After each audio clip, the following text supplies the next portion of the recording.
ಅನಂತಕುಮಾರ್ ಹೆಗಡೆ ಅವರು ರಾಜಕಾರಣನ ಬಿಟ್ರಾ ಅಥವಾ ರಾಜಕಾರಣ ಅನಂತಕುಮಾರ್ ಹೆಗಡೆ ಅವ್ರನ್ನ ಬಿಡ್ತಾ? ನೋಡಿ, ಮೊದಲೇ ಹೇಳಿದೆ, ರಾಜಕಾರಣ ಆ ಕ್ಷಣದಲ್ಲಿ ಬಂದಿರತಕ್ಕಂಥ ಒಂದು ಅವಕಾಶ ಆಗಿತ್ತು, ಅದಷ್ಟೇ. ರಾಜಕಾರಣ ಯಾವತ್ತೂ ಕೂಡ ಯಾರ ಬದುಕಿನಲ್ಲಿಯೂ ಅದೇ ಬದುಕಾಗಲಿಕ್ಕೆ ಸಾಧ್ಯವೇ ಇಲ್ಲ. ಅದೇ ಬದುಕಾಗಲಿಕ್ಕೆ ಸಾಧ್ಯವೇ ಇಲ್ಲ.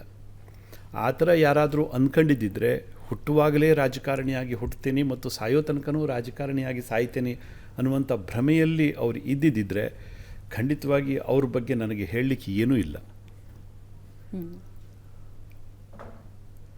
ನಾನು ಕೂಡ ಅದೇ ರೀತಿಯಲ್ಲೇ ನಾನು ಯೋಚನೆ ಮಾಡ್ಕೊಂಡು ಬಂದಿರತಕ್ಕಂಥವನು. ಮತ್ತು ಹಲವಾರು ನನ್ನ ಮಾತುಕತೆಗಳಲ್ಲಿ, ವೇದಿಕೆಗಳಲ್ಲಿ ಎಲ್ಲ ಕಡೆ ಹೇಳ್ತಿದ್ದೆ, ಹುಟ್ಟಬೇಕಾದ್ರೆ ನಾನೇನು ರಾಜಕಾರಣಿಯಾಗಿ ಹುಟ್ಟಿಲ್ಲ, ಮತ್ತು ಸಾಯಬೇಕಾದ್ರೆ ಖಂಡಿತವಾಗಿ ರಾಜಕಾರಣಿಯಾಗಿ ಸಾಯೋದಿಲ್ಲ. ಅಷ್ಟು ಸಾಕಾಯ್ತಾ ರಾಜಕಾರಣ ಅನಂತಕುಮಾರ್ ಹೆಗಡೆ ಅವರಿಗೆ? ಹಾಗಲ್ಲ, ಇದು ಬದುಕು. ಇದು ಬದುಕು.